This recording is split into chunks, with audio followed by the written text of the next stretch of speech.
ধনী বানিয়ে দিবেন। দোয়াটি করবেন কখন? ফজরের নামাজের সময় 2 রাকাত সুন্নতের পরে, ফরজের আগে। মনে রাখবেন, আজানের পরে, একামতের আগে এই সময়টা আমরা অনেকেই মসজিদে গিয়ে চুপচাপ করে বসে থাকি।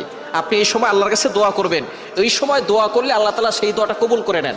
আর দোয়া লা ইউরাদ্দু বাইনাল আযানি ওয়াল ইকামা, তিরমিজি শরীফের হাদিস, আবু দাউদ শরীফের হাদিস।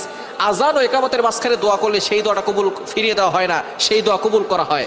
আপনি যখনই যেই নামাজে মসজিদে যাবেন, আজান দিয়েছে, একামত হতে একটু দেরি হয়, আপনি সুন্নত পড়ে চুপচাপ বসে থাকবেন না, গল্প করবেন না, আপনি আল্লাহর কাছে দোয়া করবেন। আল্লাহ তাআলা আপনার সকল দোয়াগুলো কবুল করবেন।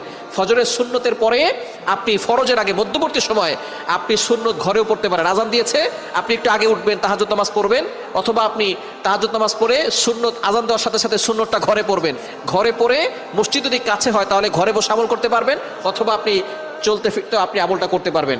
দোয়াটি হচ্ছে লা ইলাহা ইল্লাল্লাহুল মালিকুল হাক্কুল মুবিন। এই দোয়াটা যদি আপনি পড়তে